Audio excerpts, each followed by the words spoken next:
할렐루야. 주일 오후 예배 가운데 나오신 교우님들을 주님의 이름으로 환영하고 축복합니다. 이 시간 우리의 죄와 허물을 회개하길 원합니다. 성령님의 충만하심 가운데 예배할 수 있도록 주님의 이름 한번 부르시고 통성으로 기도하겠습니다. 주여! 사랑의 하나님 아버지 감사합니다.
이 모든 것 거룩하신 예수 그리스도의 이름으로 기도드립니다. 아멘.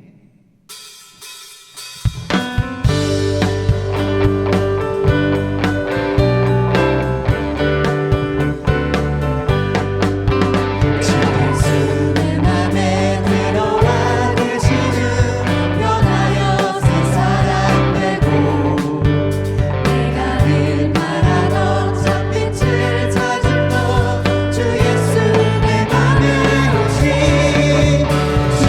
예수 내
기뻐하십니다.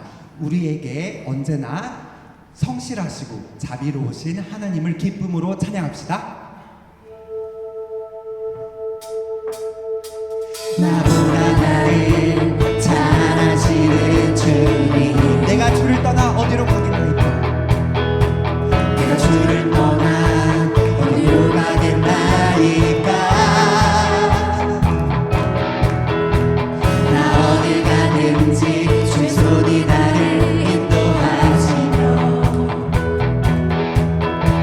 주의 오른손이 나를 붙드시리라. 나를 창세의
낙심할 것은 주께서 참 소망이 되시리라. 주의 길을 걸어가는 동안에 주의 길을 걸어가는 동안에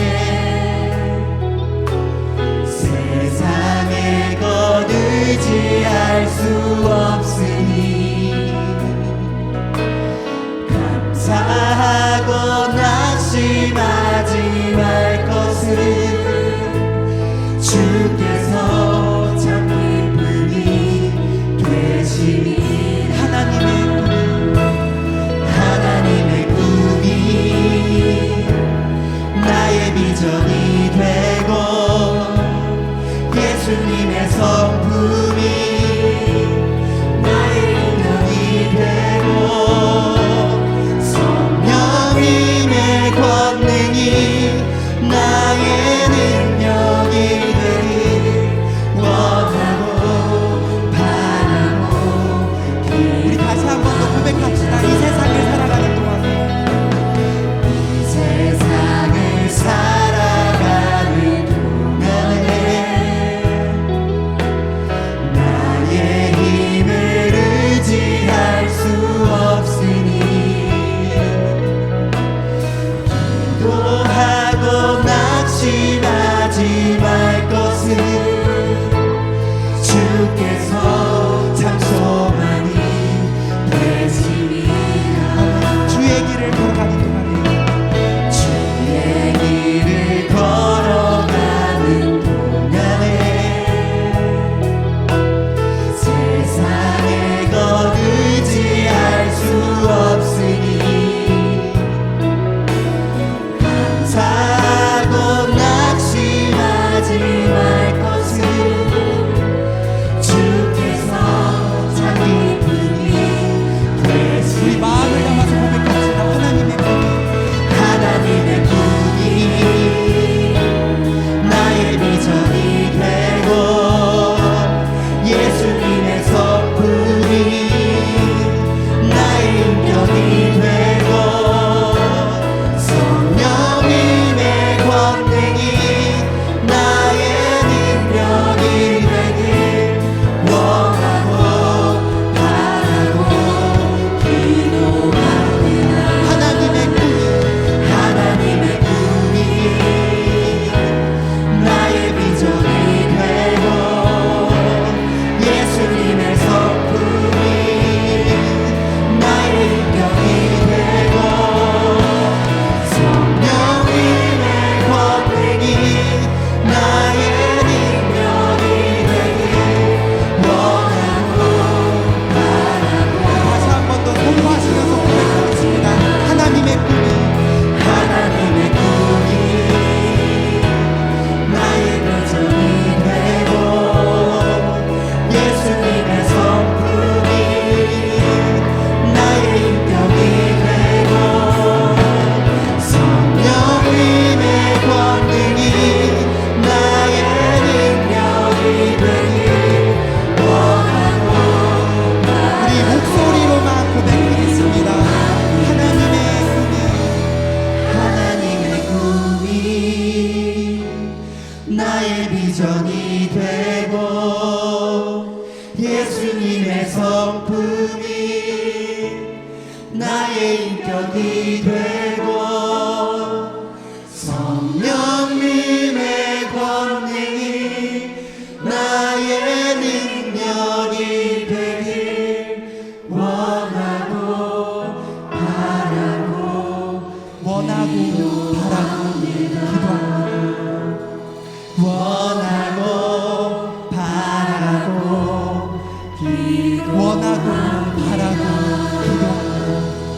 원하고 바라고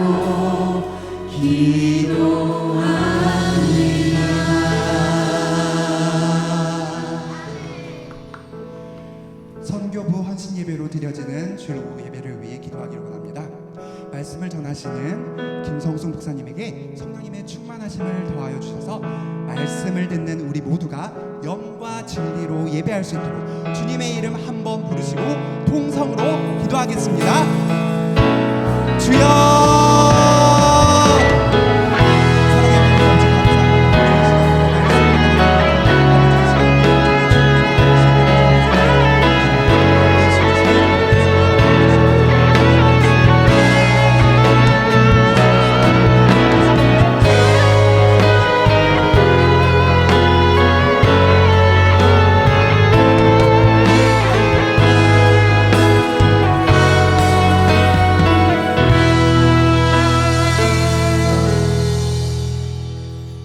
다 같이 묵상 기도 드림으로 선교부 헌신 예배 드리겠습니다.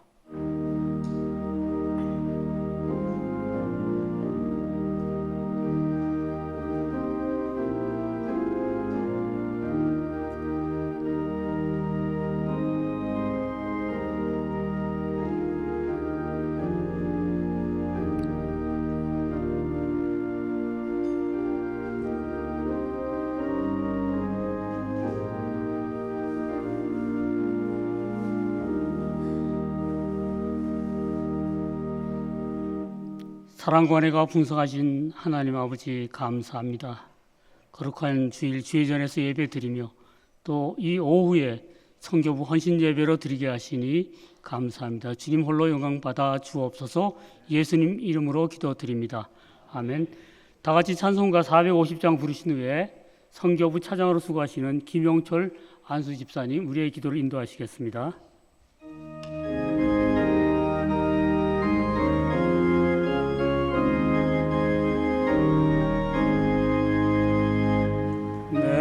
평생 소원 이것뿐 주의 일 하다가 이 세상 이별하는 날 주 앞에 가리라. 꿈 같은 헛된 세상 일 취할 건 무엇냐. 이 수고함만 하여도 헛된 것뿐일세. 불같은 시험 많으나 겁내지 맙시다. 구주의 권능 크시니 이기고 남겠네. 금보다 귀한 믿음은 참보배 되도다. 이 진리 믿는 사람들 다 복을 받겠네. 살같이 빠른 광음을 주위에 아끼세. 온 몸과 마음을 바치고 힘써서 일하세. 아멘.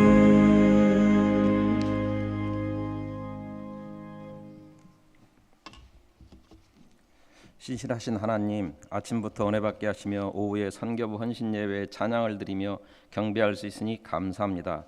바다를 건너 한 사람에게라도 복음이 전해지기를 바라시는 하나님의 사랑이 저희를 뜨겁게 해주시기를 원합니다. 자기 백성을 찾으시는 하나님의 열심을 찬양하게 하시며 복음을 전하는 저희들이 되게 하여 주옵소서. 대속하시는 하나님, 저희들이 전할 복음의 짐을 대신 짊어지고 집을 떠난 선교사님들을 위해 기도하지 못한 죄를 고백합니다. 먼 땅에서 사역을 하는 선교사님들의 비전과 그들의 건강을 위해 기도하지 못했음을 시인합니다. 저희를 대신해서 복음을 전하려 간 그들을 향해 늘 열린 마음으로 간구하게 하여 주옵소서. 전능하신 하나님, 저희 노량진교회 선교의 비전을 주셨으니 헌신하게 해주시기를 간구합니다. 아직도 복음을 듣지 못한 미전도 종족들에게 복음을 전하기 위해 기도하게 하여 주옵소서. 그들에게 복음을 전하고 있는 선교사님들을 위하여 기도할 수 있게 하여 주옵소서. 필요한 물질도 드리게 하여 주옵소서. 주님께서 분부하신 땅끝까지 만민에게 복음을 전파하는 지상명령에 순종하는 저희들이 되기 원합니다. 아직도 복음을 받아들이지 않는 이웃에게 복음을 전하는 교회가 되게 하여 주옵소서. 저희들이 선교 열정으로 인하여 이 지구상에 성령님의 역사가 넘치기를 소원합니다. 특히 서방의 교회들을 다시 일깨워서 부흥의 역사가 일어나는 일을 감당하게 하여 주옵소서. 영광의 하나님, 신령과 진정으로 시작된 예배에 성령님의 역사하심이 나타나기를 소망합니다. 우리 교회 리더십인 여충호 담임 목사님 건강하신 가운데 성령 충만하게 하여 주옵소서. 두 분의 원로 목사님 노년에 건강하신 가운데 한국 교계에 존경받게 하여 주옵소서. 동역하시는 부목사님과 전도사님 하나님께 크게 쓰임 받도록 인도하여 주옵소서. 만민에게 복음을 전파하는 노량진 교회가 되기를 소망하면서 선교 헌신 예배를 드리는 회중에게 은혜를 내려 주옵소서. 오늘 말씀을 전하시는 김성순 목사님께 함께해 주셔서 진리와 생명의 말씀으로 살아있고 능력 있는 생명의 말씀을 전하게 하시어 말씀 속에 선교 열정들이 더욱 크게 나타나는 역사를 허락하여 주옵소서. 홀리 프레이스 찬양팀의 아름다운 찬양으로 영광을 드렸습니다. 온 성도들에게 예배하는 마음이 더욱 간절하게 하여 주옵소서. 성도들이 신령과 진정으로 예배 드릴 수 있도록 여러 모양으로 수종드는 종들을 세우셨음에 감사드립니다. 하나님의 영광을 나타내는 모든 이들에게 벅찬 감격의 시간이 되게 하여 주옵소서. 여호와 우리 하나님, 주님의 몸된 나라를 위하여 세계 여러 곳에 선교사님 보내셨음을 감사드립니다. 그들이 하나님의 보내심으로 파송되었으니 하나님의 마음을 품고 사역에 온전히 임하게 하여 주옵소서. 기도와 말씀 속에서 은혜가 풍성하게 가시고 오직 주만 바라보며 주님께 집중할 수 있기를 원하면서 이 모든 간구를 존귀하신 예수님의 이름으로 기도드립니다. 아멘.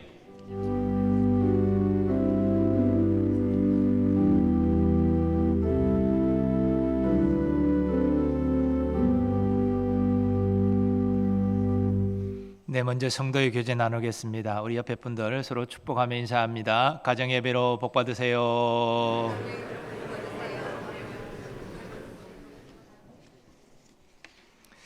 네, 교회 생활 몇 가지 이어서 공지하도록 하겠습니다. 이번 주에 화요일 동산기도회가 교회에서 9시 출발합니다. 신청하신 분들은 9시까지 교회로 오시면 좋겠습니다. 오늘 예배 후에 예산소위원회 모임 당회실에서 모이겠습니다. 이번 주 행복 모임이 초청 기간입니다. 위에서 기도로 협력을 다 해주시면 감사하겠습니다. 그리고 이번 주 수요일에 사랑의 김치 나눔을 진행하겠습니다. 여러분들이 또 많은 모금을 해주셔서 우리 사회봉사부 예산과 합쳐서 270가정에 사랑의 김치를 전달하고자 합니다. 하나님의 사랑이 전달될 수 있도록 관심 가져주시고 또 시간 되시면 도와주시면 감사하겠습니다. 차량관리부에서 차량 등록 안내 계속하고 있습니다. 새로운 차량 등록 사항을 정리하기 위한 과정입니다. 모두 다 참여해 주시기를 부탁드리겠습니다. 그리고 여전도 전국연합회에서 협조사항이 있는데요. 동성결혼 합법화 및 성전환 수술 없는 성별 정정에 대해서 반대하는 그런 서명을 하고자 합니다. 예배 마치시고 나가실 때 서명을 좀 해주시면 감사하겠습니다. 세진의 음악회가 이번 주 수요일에 있는데요. 초대권 필요하신 분들은 사무실에 문의하시면 되겠습니다. 나머지 자세한 내용들은 주보를 참고해 주시기 바랍니다.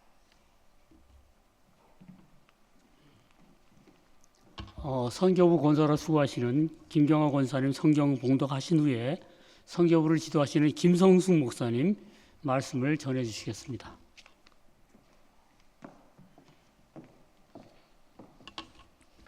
오늘 하나님께서 우리에게 주신 말씀은 사도행전 18장 1절에서 4절, 18절, 26절 말씀입니다. 신약 성경 219면입니다. 말씀을 읽겠습니다. 그 후에 바울이 아덴을 떠나 고린도에 이르러 아굴라라 하는 본도에서 난 유대인 한 사람을 만나니 글라우디오가 모든 유대인을 명하여 로마에서 떠나라 한 거로 그가 그 안에 브리스길라와 함께 이달리아로부터 새로 온지라. 바울이 그들에게 가매 생업이 같으므로 함께 살며 이르라니 그 생업은 천막을 만드는 것이더라. 안식일마다 바울이 회당에서 강론하고 유대인과 헬라인을 권면하니라. 18절 바울은 더 여러 날 머물다가 형제들과 작별하고 배 타고 수리아로 떠나갈새 브리스길라와 아굴라도 함께 하더라. 바울이 일찍이 서원이 있었으므로 겐그리아에서 머리를 깎았더라. 26절. 그가 회당에서 담대히 말하기 시작하거늘 브리스길라와 아굴라가 듣고 데려다가 하나님의 도를 더 정확하게 풀어 이루더라. 아멘. 오늘은 성교부 헌신 예배로 지킵니다. 여러분, 성교라고 하는 거 어떤 것이라고 생각하십니까?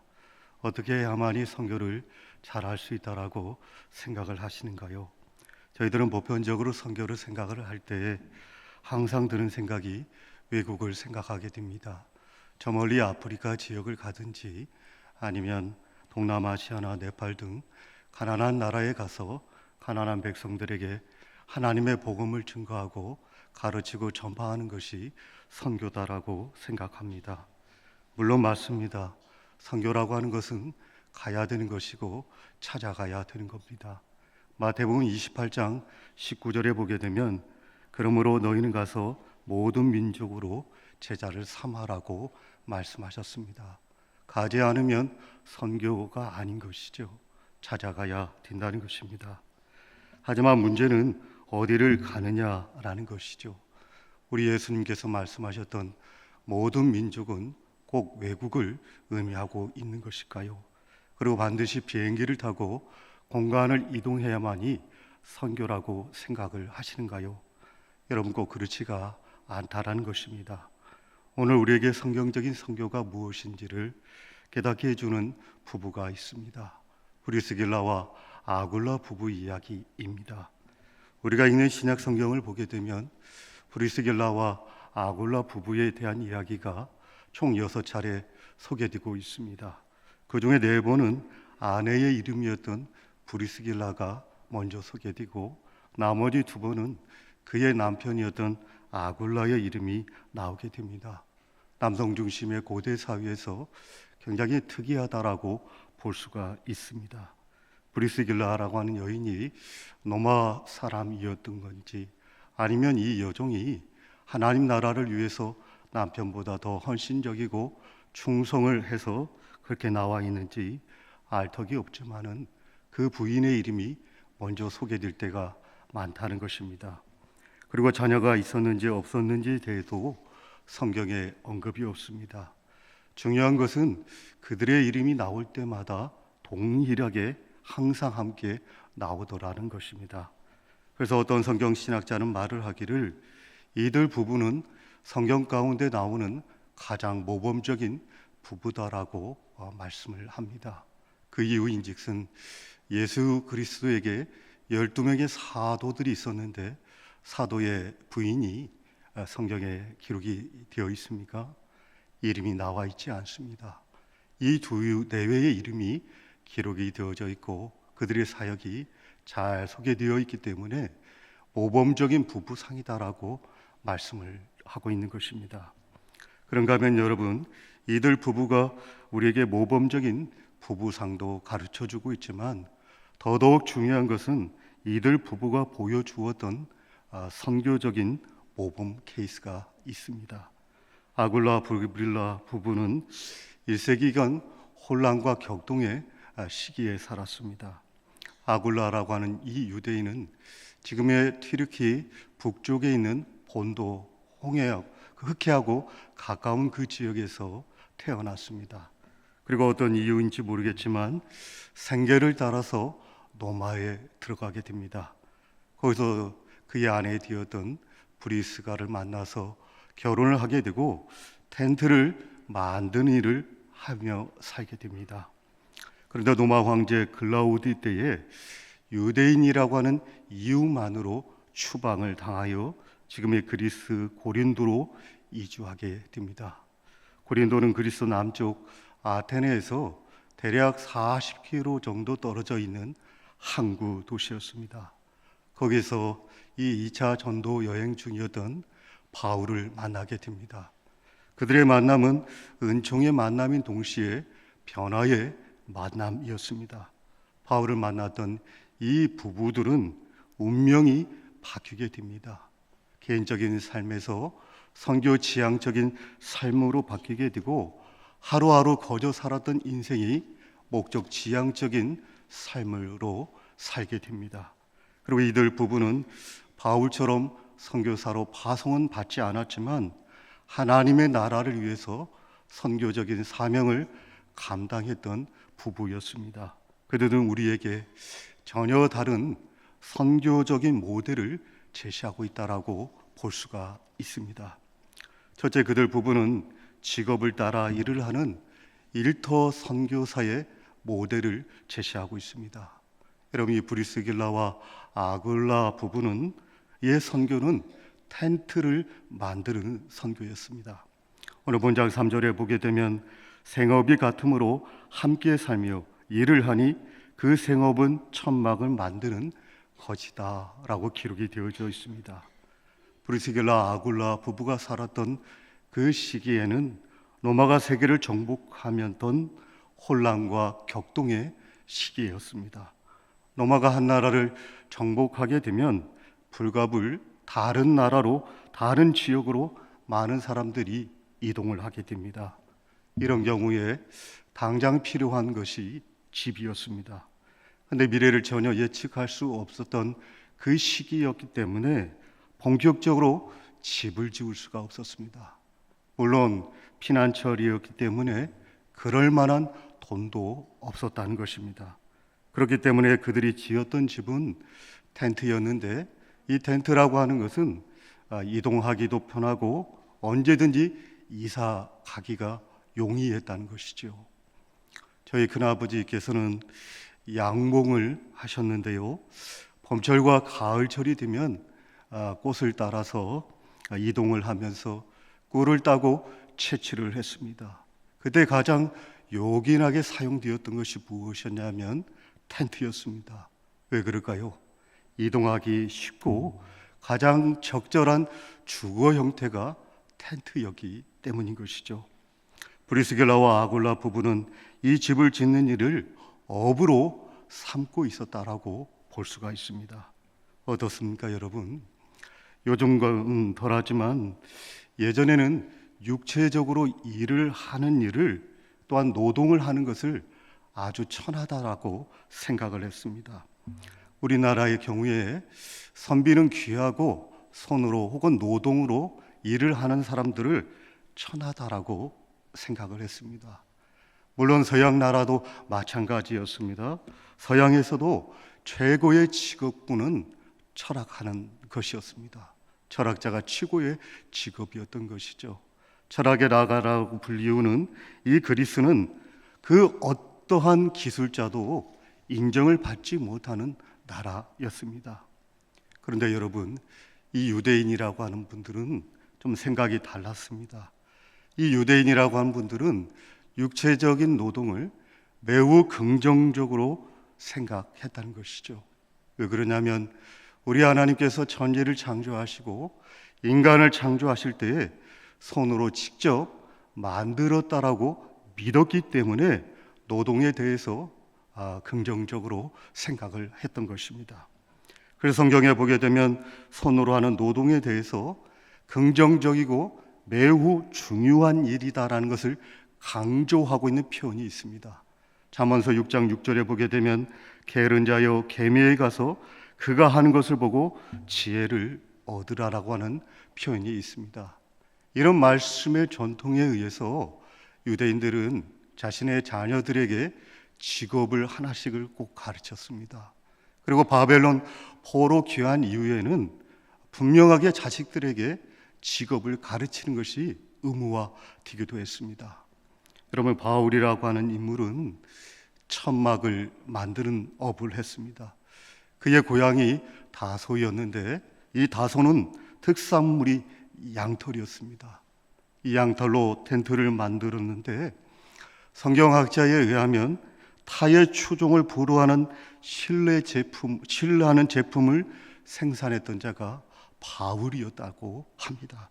그런데 문제는 여러분, 이 유대인들이 노동에 대해서 좋게 생각을 했습니다만 그 일이 거룩한 일인지 속된 일인지 부정한 일인지를 구분해 내기 시작했습니다.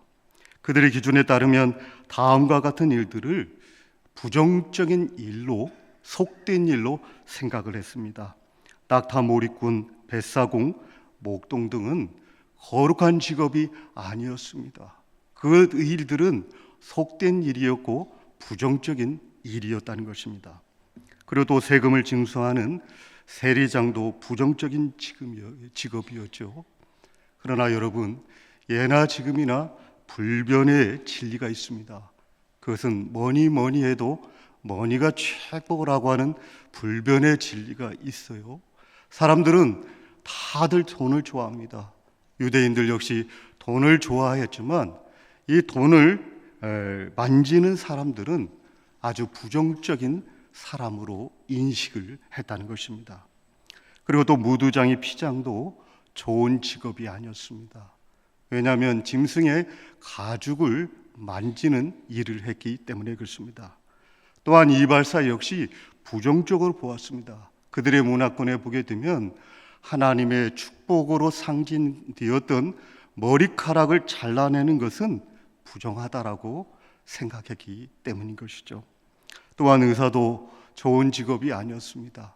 사람의 몸을 만지고 수술을 하고 고름을 짜고 해야 했기 때문에 부정하다 생각했습니다.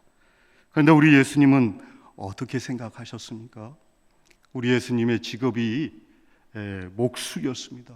여러분, 목수라고 하는 것은 육체적인 노동자 중에서 상노동자에 해당이 됩니다. 어떤 성경학자는 우리 예수님께서 공생애를 시작하기 전에 석공일도 하셨다라고 주장합니다. 그만큼 상노동꾼이 우리 예수님이었습니다. 그런데 그 예수님께서 어떻게 하셨죠? 세리들과 함께 식사들을 하셨습니다. 그리고 더 나아가 세리를 불러서 하나님 나라의 제자로 삼으셨습니다. 심지어 우리 예수님께서는 장녀들하고도 잡수셨습니다. 그 당시에 장녀들은 어느 누구든지 만나도 돌을 던져도 되는 대상이 장녀들이었습니다. 죽여도 합법하다는 것입니다.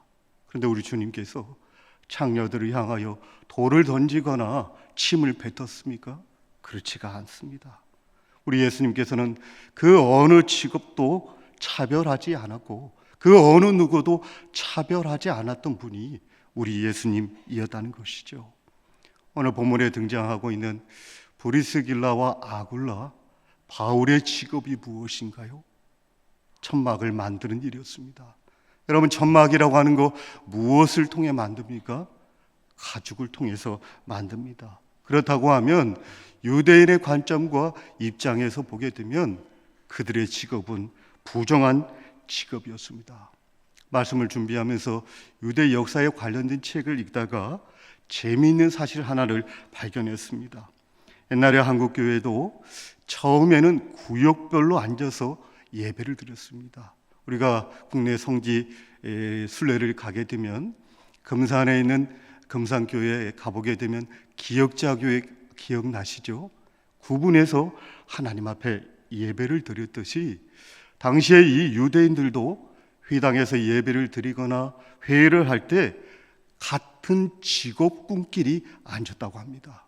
그리고 더 나아가서 그들이 살아갈 때는 같은 직업군끼리 모여서 형성하고 또 집을 짓고 같이 살았다고 합니다.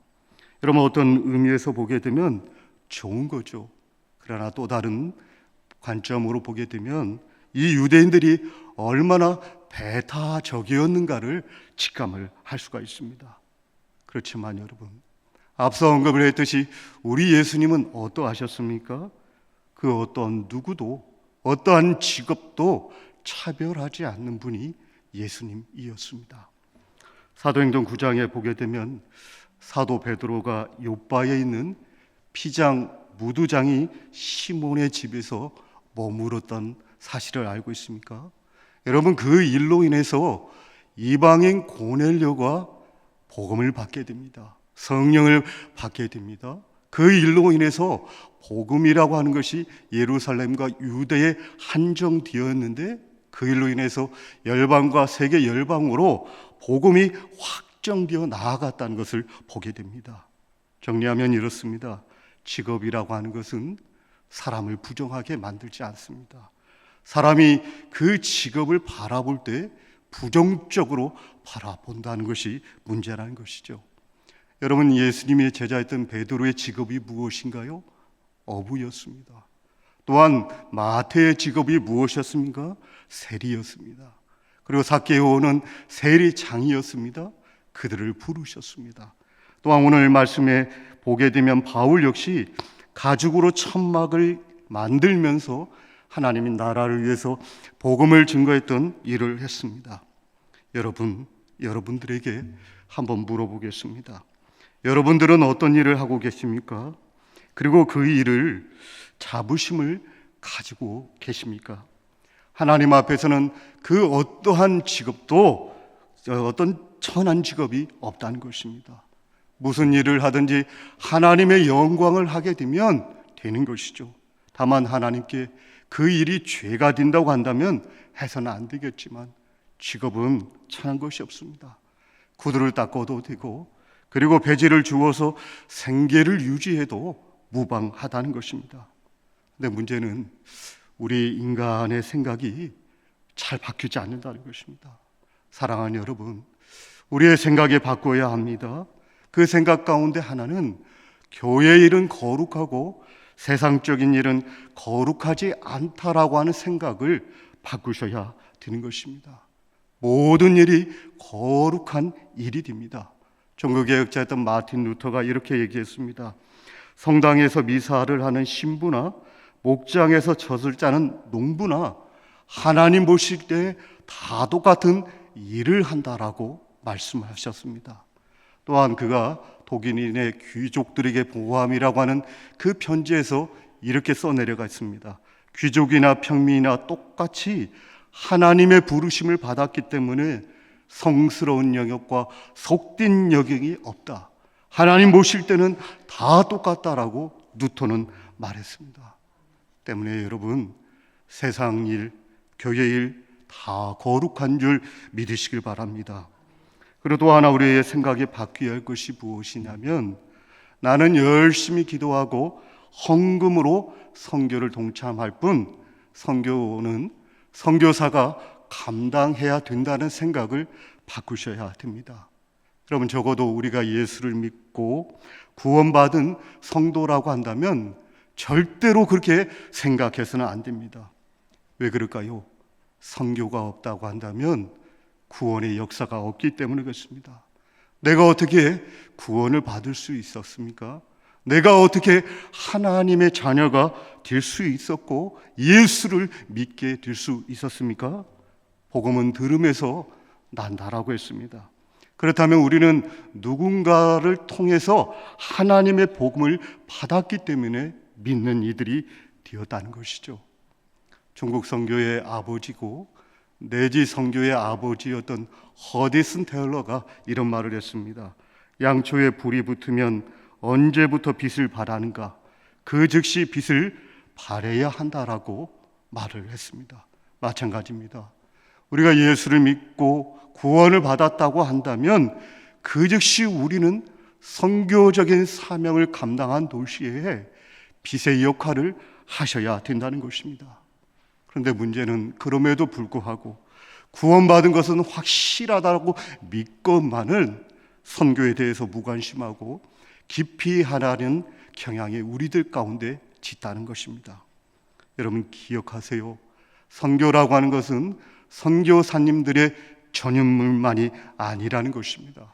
오늘 말씀에 보게 되면 이 브리스길라와 아굴라처럼 생활의 전선에서 하는 모든 일들이 선교적 교회와 선교적인 사명이 되어야 된다는 것입니다.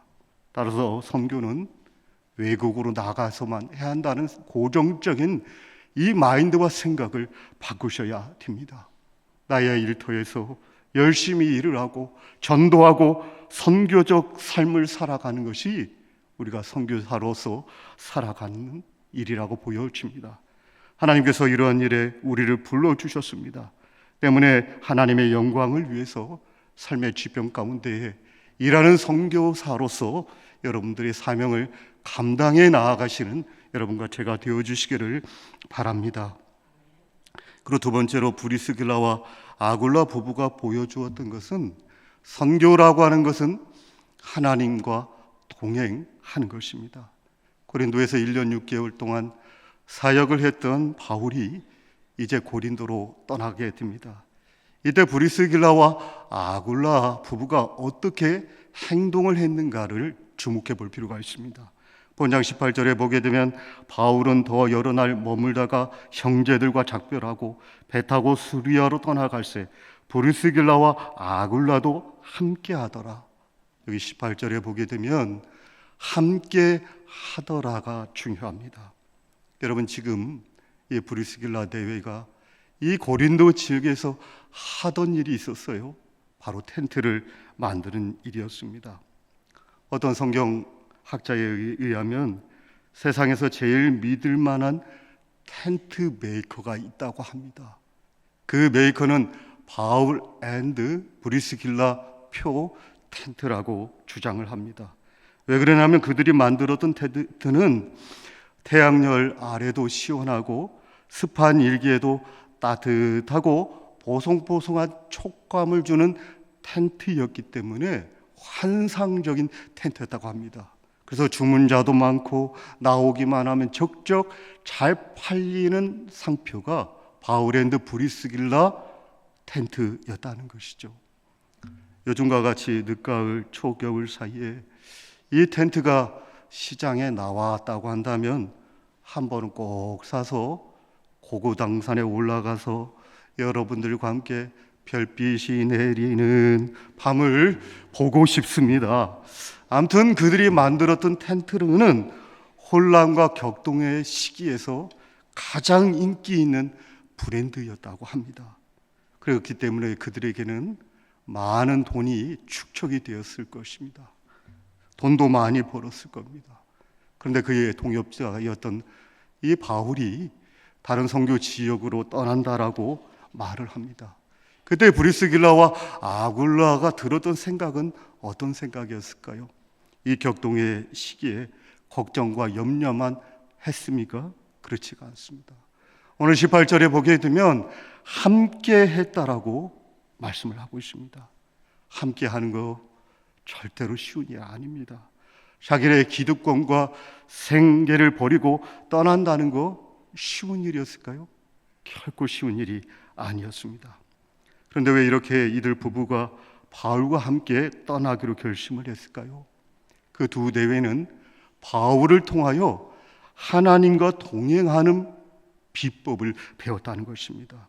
그 비법을 배운 이후에 브리스길라 아굴라는 사업과 돈을 버는 목적이 달라졌다는 것입니다.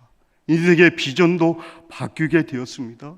그들의 인생 가운데 가장 소중한 것이 누구였냐면 주 예수 그리스도였다는 것을 알았기 때문에 그는 바울과 동행하려고 마음을 먹었다라고 볼 수가 있습니다. 여러분, 신앙이라고 하는 거 무엇이라고 생각하십니까? 신앙은 도대체 무엇이라고 생각하십니까? 신앙이라고 하는 것은요, 하나님과 동행하는 것입니다. 그래서 여러분들이 직장에 혹은 집에 선교사라고 한다면 내가 어떻게 해야 할까요? 하나님과 동행하는 법을 배우셔야 합니다. 그렇게 될 때 나의 선교지인 집이나 직장이 하나님의 나라가 되어지는 것을 경험할 수가 있습니다. 사실 우리들이 가정이나 직장에서 많은 시간을 할애해서 기도할 것 같지요, 여러분? 목사인 저도 기도 못합니다. 여러분, 기도 될 것 같아도 잘 안 돼요. 가장 현실적으로 우리가 하나님과 동행하는 것을 배울 수 있는 비법은 짜투리 시간을 할애하는 것입니다. 짜투리 시간에 하나님과 1대1로 기도하는 것이죠. 또한 쉬는 시간 짬짬이 핸드폰을 통해서 정교인 성경 보기를 순서대로 읽어가며 체크하는 것도 좋을 듯 싶습니다.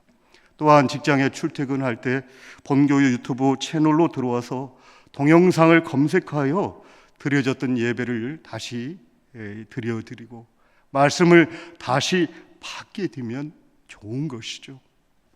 그리고 더 좋은 방법은 직장 내 신우이에 가입을 해서 함께 신앙생활을 하고 함께 말씀을 나누면 굉장히 좋을 듯 싶습니다. 그러나 여러분, 더 좋은 방법이 있습니다. 이 더 좋은 방법에 한번 귀 기울여 보시기 바랍니다.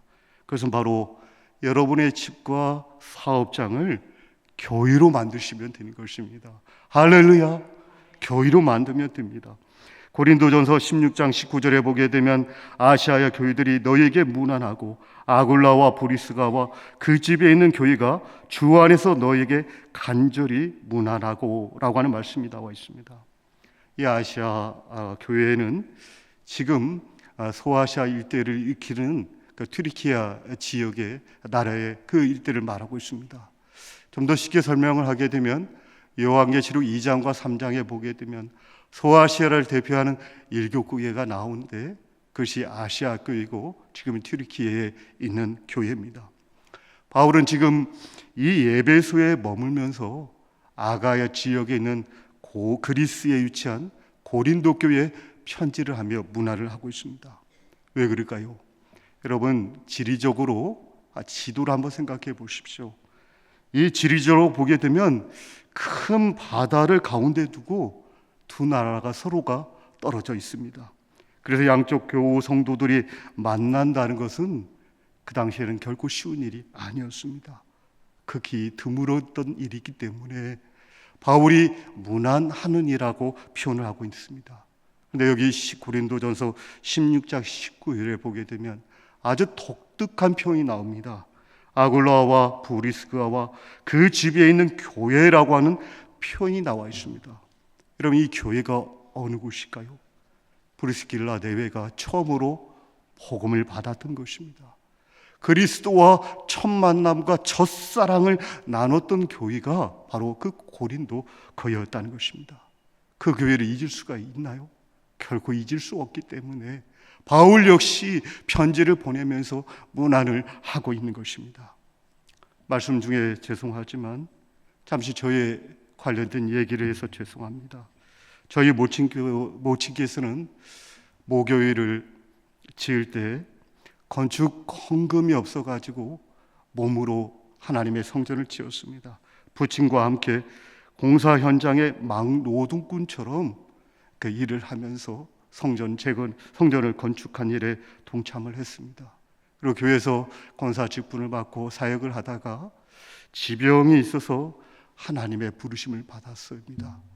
지병이 있어서 부르심을 받을 때 그 유언 가운데 어떤 유언을 하셨냐면 자신의 몸으로 지은 성전을 보고 싶다고 했습니다.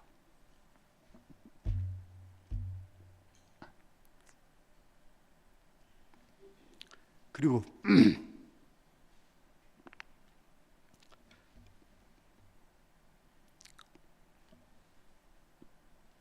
기도의 자리 가보고 싶다고 했습니다. 근데 중환자실이 있었기 때문에 갈 수가 없었어요.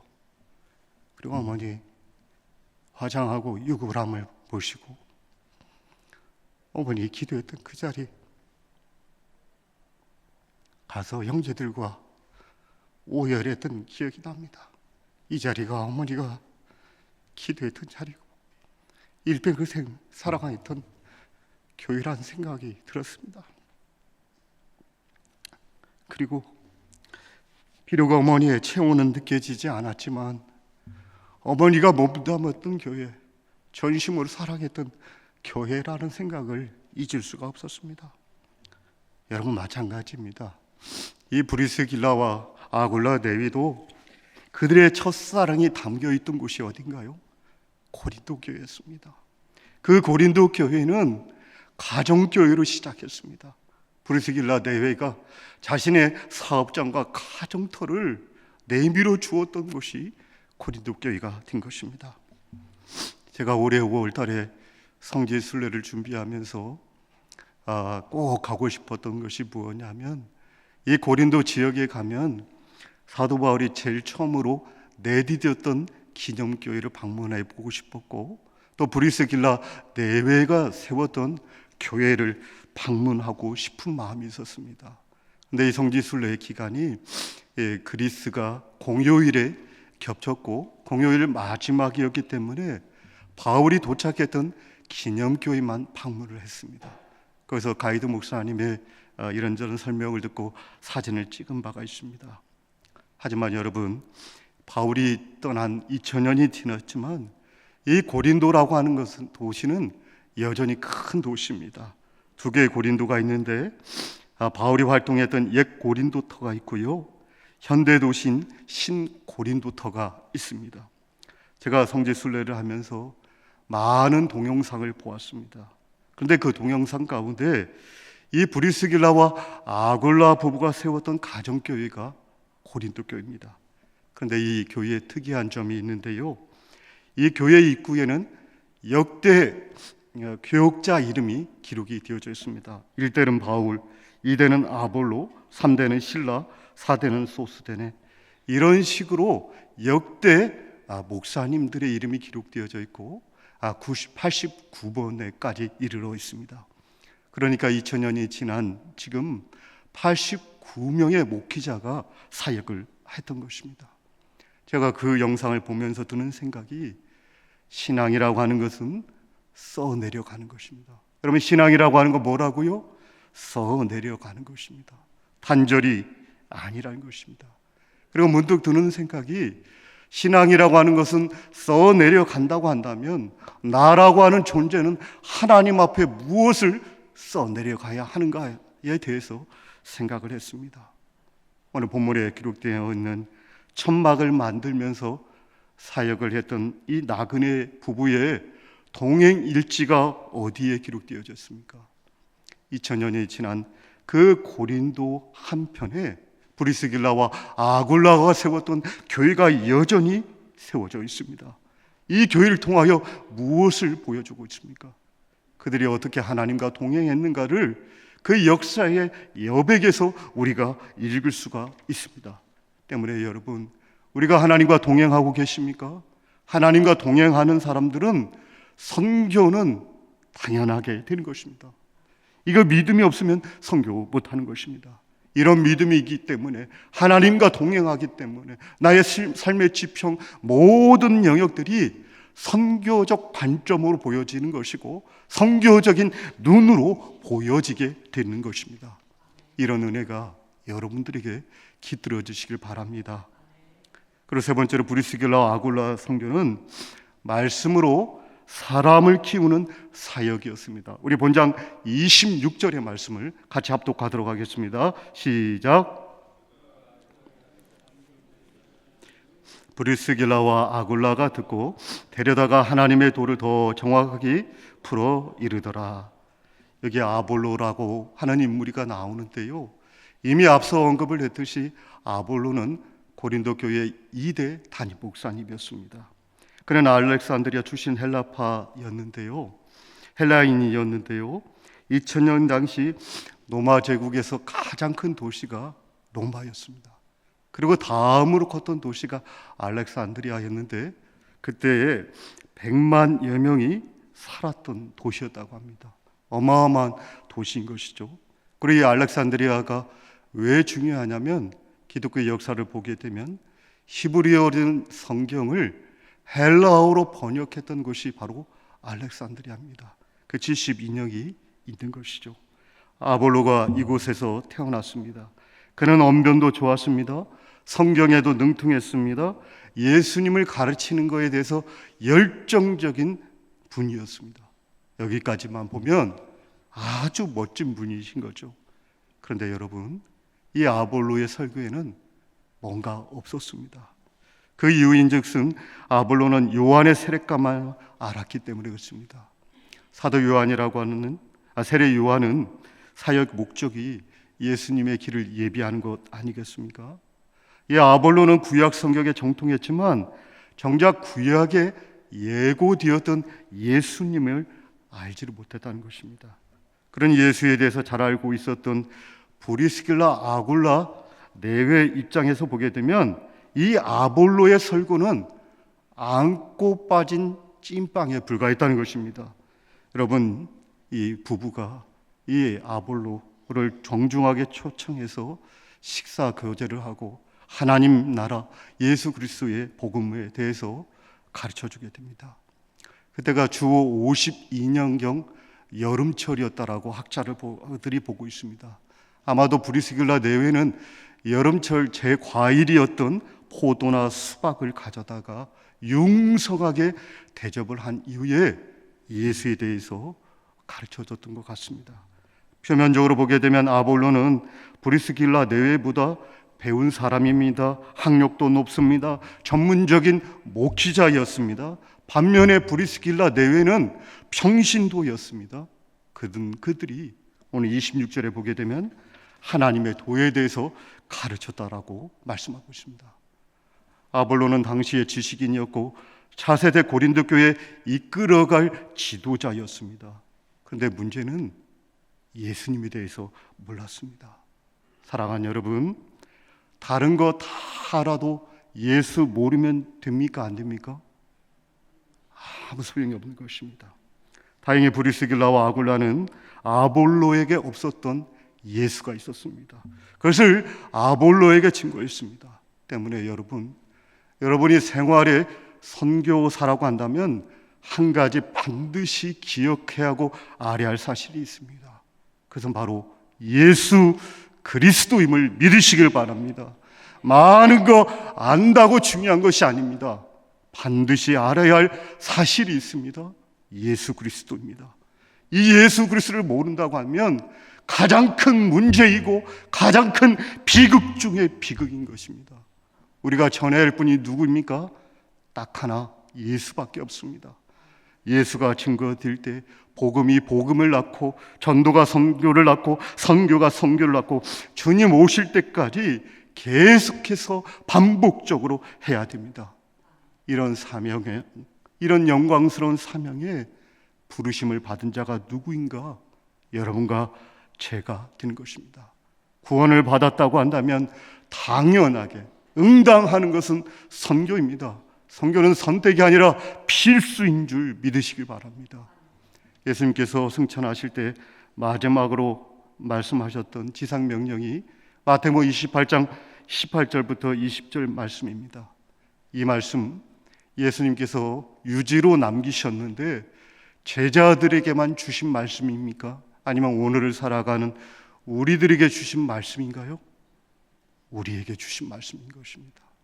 때문에 우리는 선교적인 교회가 되어야 되는 것입니다.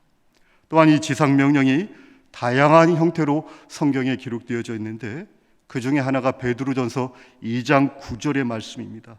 모든 성도는 택하신 족속이요 왕 같은 제사장이다 라는 것입니다. 이 종교개혁자들은요 제사장의 특권은 강조했습니다. 근데 한 가지 놓치게 있어요. 그것은 바로 제사장적인 사명을 놓쳤습니다. 제사장이라고 하는 말은 폰티텍스라고 하는데 그 뜻은 다리를 놓다 이어주다라고 하는 뜻을 갖고 있습니다. 때문에 우리가 제사장이라고 하면 하나님 앞에 만인으로서 예배자가 되어야 하고 하나님 앞에 만인으로서 선교사가 되어야 합니다. 생활 전선에서 나를 통하여 뭐가 전달되어야 합니까? 예수가 전해지는 통로가 되어야 하고 징검다리고 또 다리가 되어야 되는 것입니다. 때문에 복음 선교사는 선교사만 하는 일이 아니라 우리가 하는 것이 되는 것입니다. 때문에 선교를 너무나 거창하게 생각하지 마시고 오직 예수 그 한 분을 삶의 지평 가운데 전하고 선포하고 그 예수님만이 유일한 소망이라고 고백하는 생활에 참된 선교사가 되어주시기를 예수님의 이름으로 축원합니다. 자비하신 아버지 하나님, 저희들을 선교사로 불러주셨사오니 삶 가운데 예수와 동행하게 하시고 예수 제자 되어 빛되고 소금 되는 삶 살아갈 때에 주변을 복음으로 장악하는 자들이 되어질 수 있도록 저희를 사용하여 주시옵소서. 이 모든 말씀 존귀하신 예수 그리스도의 이름으로 기도하옵나이다. 아멘. 귀한 말씀 감사합니다. 이 시간 선교부 차장으로 수고하시는 손종필 안수집사님 선교 보고해 주시겠습니다.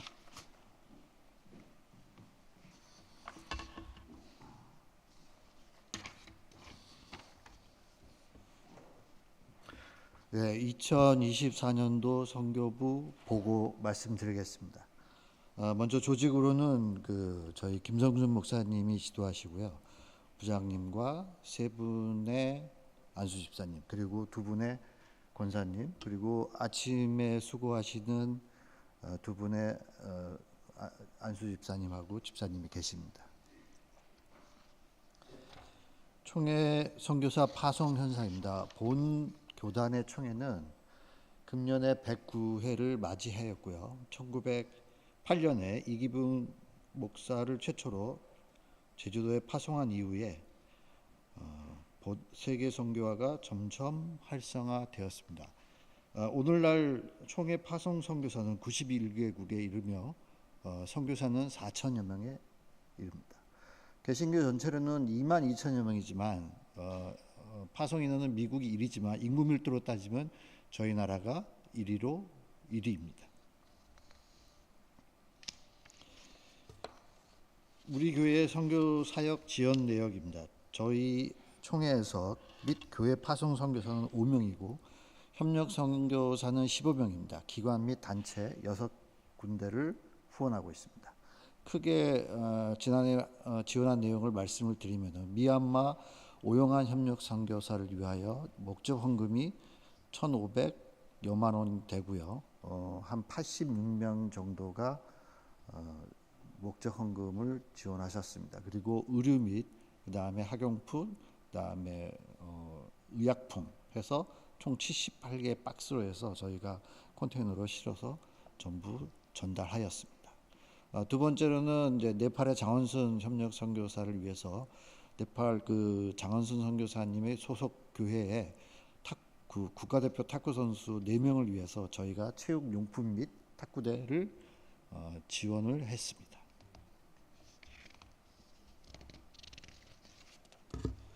다음 예산 상황입니다. 저희 교단에서 받는 예산은 한 2,400여만 원에 이르고요.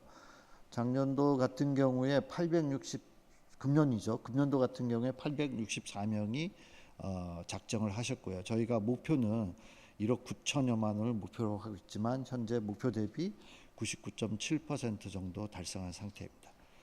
이런 현상은 작년하고 비교해서 작년까지는 이제 팬데믹 현상이었고 팬데믹 현상이 금년이 지난 처음 해기 때문에 아마 이 정도 달성해리라고 저희가 예상하고 있습니다. 그래서 나머지 선교 헌금은 지정 헌금, 목적 헌금들은 저희가 전부 수납을 해서 해당 선교사님에게 전액 송금하고 있습니다.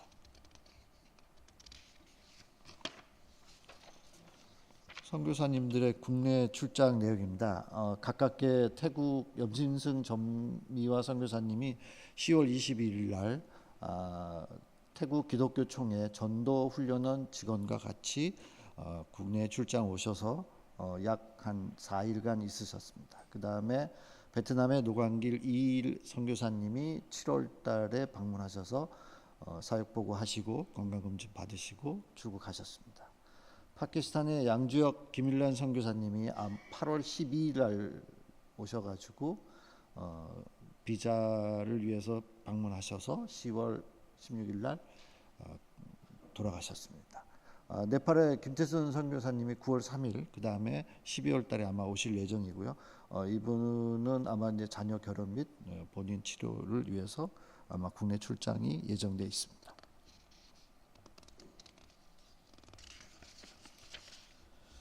선교사 사역 내역은 저희 홈페이지에도 기록되어 있고요, 보고되어 있고요. 그 다음에 저희 선교부 우측에 보시면은 게시판이 있습니다. 거기에도 선교 사역 내용들 프린팅해서 저희가 따로 보고하고 있습니다. 마지막에 아까 목사님 말씀하신 것처럼 선교는 선택이 아니고 필수이고요. 선교 및 선교사님을 위해서 기도와 후원으로 마지막 부탁드리겠습니다. 감사합니다. 네, 마지막 찬송 452장 부르시겠습니다.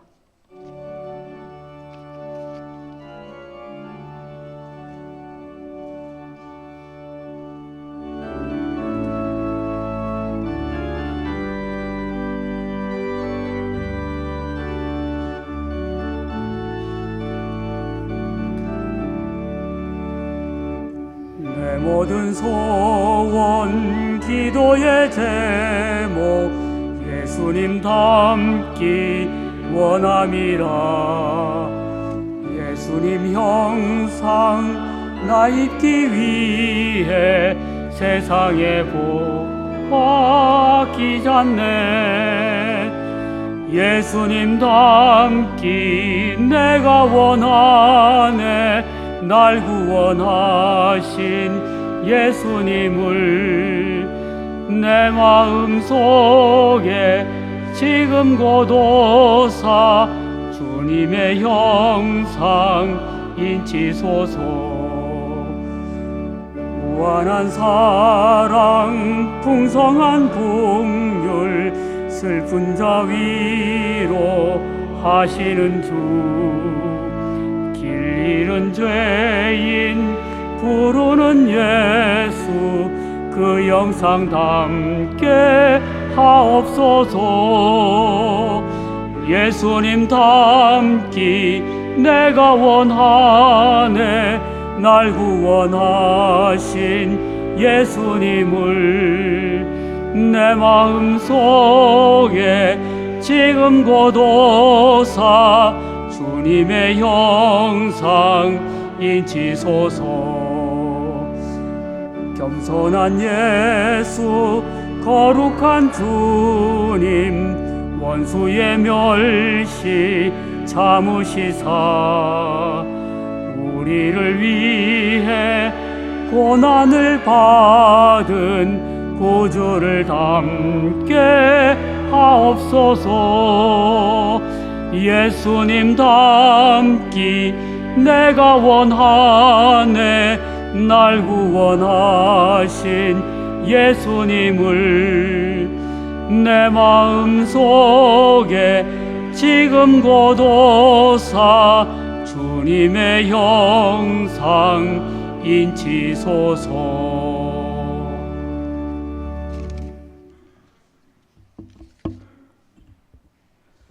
이 시간 받으신 말씀을 따라서 통성으로 기도하겠습니다. 생활의 선교사가 되게 해달라고, 하나님과 동행하며 하나님의 말씀을 전하는 자가 되게 해달라고 우리 주여 한번 외쳐부르고 통성으로 기도하겠습니다. 주여, 자비하신 아버지 하나님, 저희들을 불러서 노량진 교회에 하나님의 권속 삼아 주신 것 감사합니다. 생활 가운데 그리스도의 작은 빛과 사랑이 되어질 수 있도록 도와주시고 예수 증거하며 살아갈 수 있는 저희들이 되어질 수 있도록 도와주시옵소서. 하나님, 우리가 선교사로 파송받은 줄 알고 생활 가운데 예수 자랑하고 복음 증거하고 또한 노량진 교회를 소개하며 살아갈 수 있는 저희들 되게 도와주시고, 더 나아가 하나님과 동행하고 하나님의 말씀을 따라 살아갈 수 있는 저희들이 되게 하여 주시옵소서. 그 말씀 따라 살아갈 때 주의 은혜가 우리 심령 가운데 깃들 수 있도록 도와주시고, 그 말씀 따라 살아갈 때 주님이 우리의 대장 되어 주신 것을 늘 경험할 수 있는 저희 모두가 되어줄 수 있도록 은혜 내려 주시옵소서. 이 모든 말씀 존귀하신 예수 그리스도 이름으로 기도하옵나이다. 아멘. 계속해서 교회와 사역을 위해서 기도하겠습니다. 담임 목사님의 목회 사역을 위해서, 두 분의 원로 목사님을 위해서 가정예배 활성화를 통해 복음이 증거되게 해달라고, 또 금요 성령 기도를 위해서 우리 주여 한번 외쳐 부르고 통성으로 기도하겠습니다. 주여, 하나님 아버지 감사합니다. 이 시간에 교회와 사역을 위하여 기도할 수 있도록 은혜 주신 것 감사합니다. 세우신 담임 목사님 조금도 피곤치 않게 붙들어 주시어서 말씀 사역하는데 하나님의 능력 가운데 장중하게 귀하게 쓰임 받을 수 있는 담임 목사님 되어질 수 있도록 도와 주시옵소서. 연초가 되면 사역이 많습니다. 우리 목사님 건강 책임져 주시어 그 사역 잘 감당할 수 있는 목사님 되어질 수 있도록 도와 주시옵소서. 좌에서 우에서 협력하는 부교육자들 한마음 되게 하시고 담임 목사님의 비전 앞에 같이 달려갈 수 있는 저희들 되게 도와주시옵소서. 세우신 두 분의 원로 목사님 강건케 하여 주시옵시고, 어디 있든지 주의 복음을 위해서 귀하게 쓰임받을 수 있는 목사님들 되어줄 수 있도록 도와주시옵소서. 가정예배 활성화와 금요 성령 계대와 행복모임 초청과 현장 전도와 통상기도 교육일부 교육이부를 위하여 기도합니다. 주께서 역사하여 주시어서 더욱더 더 든든히 서가는 사역들에게 되게 하여 주시옵소서. 은혜가 넘치는 사역이 되어줄 수 있도록 은혜 내려 주시옵소서. 이 모든 말씀 존귀하신 예수 그리스도의 이름으로 기도하옵나이다. 끝으로 기도할 것은 나라와 민족 열방을 위해서 기도하겠습니다. 한국교회가 빛과 소금의 역할을 잘 감당하게 하달라고 바성 선교사와 협력 선교사님을 위해서 주여 한번 외쳐부르고 통성으로 기도하겠습니다. 주여. 하나님 아버지, 이 시간에 아버지 나라와 민족과 열방을 위하여 기도할 수 있도록 은혜 주시니 감사합니다. 특별히 바성 선교사님, 협력 선교사님 사역 감당할 때 힘과 능력과 권능을 주시어서 사역 잘 감당케 도와주시옵시고 그곳이 하나님의 나라가 되게 하시며 하나님의 역사가 나타나는 선교 지역이 되어줄 수 있도록 도와주시옵소서. 그 일을 감당하기에 너무나 부족하오니 성령님 우리 선교사님들에게 지혜를 주시고 은혜를 주시고 돕는 손길을 주시어서 그 사역 잘 감당하기 부족함이 없는 바성 협력 선교사님들 되어질 수 있도록 도와주시기 원합니다. 더 나아가 아버지 협력 선교사님, 바성 선교사님의 가정을 지켜주시옵시고 자녀들이 주 안에서 잘 되게 하시며 만복을 받을 수 있는 귀한 가문들이 되어질 수 있도록 축복하여 주시옵소서. 하나님 한국교회가 이 민족 가운데 빛과 소금의 역할 감당할 수 있도록 허락하여 주시옵시고 더 나아가 세계 열방 가운데 선교적 교회로 쓰임받을 수 있도록 은혜 내려 주시옵소서. 하나님을 믿으면 될 줄 믿습니다. 하나님이 일하시면 될 줄 믿사오니 그런 역사를 다시 볼 수 있는 한국교회가 되게 하여 주시옵소서. 이 모든 말씀 존귀하신 예수 그리스도 이름으로 기도하옵나이다. 아멘. 거룩하신 하나님, 선교부 헌신 예배를 허락해 주심을 감사합니다. 모든 교우들이 선교의 마인드를 가지고 이 거룩한 일에 협력할 수 있도록 도와주시고 이를 앞장서서 진행하는 선교부 임력원들에게 지혜와 능력을 더하여 주셔서 더 많은 선교사님들을 후원하고 또한 저들을 통하여서 땅끝까지 복음 증거하는 우리 노량진교회 되게 하여 주옵소서. 또한 아버지 충성하는 모든 주의 종들과 선교를 위하여 협력하는 모든 주의 백성들에게 하나님 저들의 가정과 생업 위에 주의 은혜와 복을 내려 주셔서 더욱 풍성히 주의 일을 감당할 수 있게 하여 주옵소서. 오늘 예배를 위하여 수고하고 헌신하는 주의 종들 아버지 기억하여 주옵소서. 홀리 프레이즈 찬양 팀원들을 하나님 복 주시고 또 순수 맡은 모든 선교부 임력원들에게 은혜와 복을 다하여 주시고 하나님 저들의 모든 소망이 주의 뜻 안에 서서니 이루어지게 하여 주옵소서. 또한 거룩한 선교를 감당하기 위하여 함께 예배드리며 결단하는 모든 교우들에게도 하나님 같은 은혜를 허락하여 주옵소서. 더해진 봉헌의 예물도 기억해 주시고 그 감사의 제목을 풍성케 하시며 그 마음의 소원도 주님 선한 뜻 안에서 이루어지게 하여 주옵소서. 각지에서 흩어져서 복음 전하는 선교사님들 주님 보호하여 주시고 열악한 환경 가운데서도 복음의 능력으로 귀한 사명 감당케 하여 주옵소서. 이제는 우리 주 예수 그리스도의 은혜와 하나님 아버지의 무한하신 사랑하심과 성령님의 역사하심과 교통하심이 브리스길라 아굴라 부부처럼 삶으로 주님과 동행함으로 말씀으로 예수 전거함으로 귀한 선거의 사명 감당하기를 원하는 모든 주의 백성들의 삶의 범사 위에 이제로부터 영원까지 함께 하시기를 축원하옵나이다. 아멘.